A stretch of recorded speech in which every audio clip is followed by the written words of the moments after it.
Tracy and this is Norma. We're from Lives Worth Saving Human Trafficking. We're two volunteers on the CSI team, and what that stands for is Cyber Sex Investigations. What we're going to do today is we're going to share with you how to look for ads on the internet to identify victims of human sex trafficking.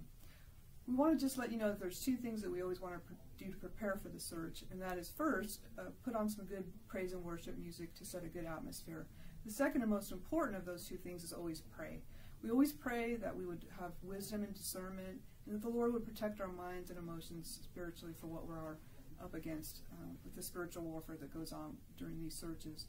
So we're going to break this up into two different categories. We're going to look at the identifying of the pictures that we're looking at, and also identifiers in the text of the ad and what is being noted by the ad.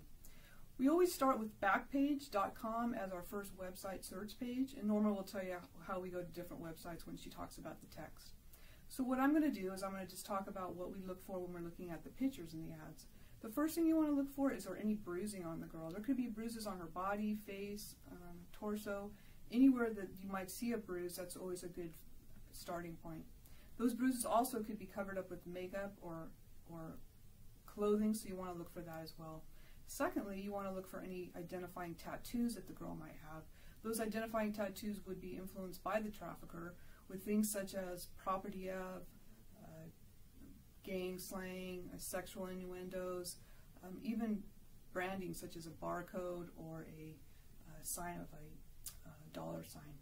And lastly, you always want to look for what is the girl looking like in the picture. Does she have a face that looks like she's fearful or hopeless or scared? That could reflect that she's obviously being trafficked. And what is the position that she's in?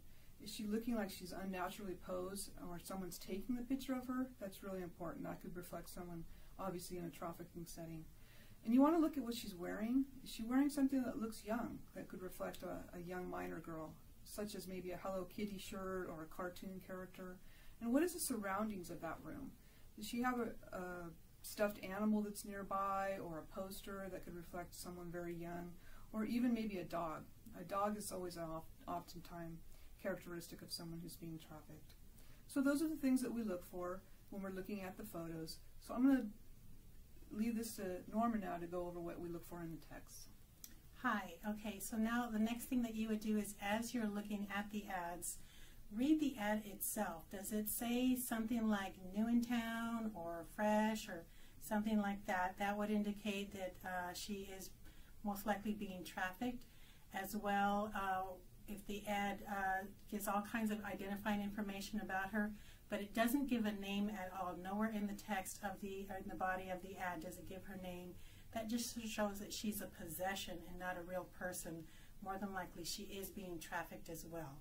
So those are some of the things that you would need to look for in the ad. Just read the ad. You could just tell just by the way it's presented whether she's being victimized through human trafficking or not. As well, as you're preparing to look for the ads, if you've been doing it for some time now, you really need to look out for your mental health on this issue. If you're starting to feel like you're dreading, this is the day you have to look for the ads, or gosh, you saw an ad that's really really just an ugly ad for you. You can't get that image out of your head, or you start to have nightmares regarding this ad. You know, you need to watch your mental health on this. You may more than likely need to take some time away from the ads. Let whoever's in charge know that you need a break from the ads, that you're going to take some time away from it. Someone else can always do that ad as well.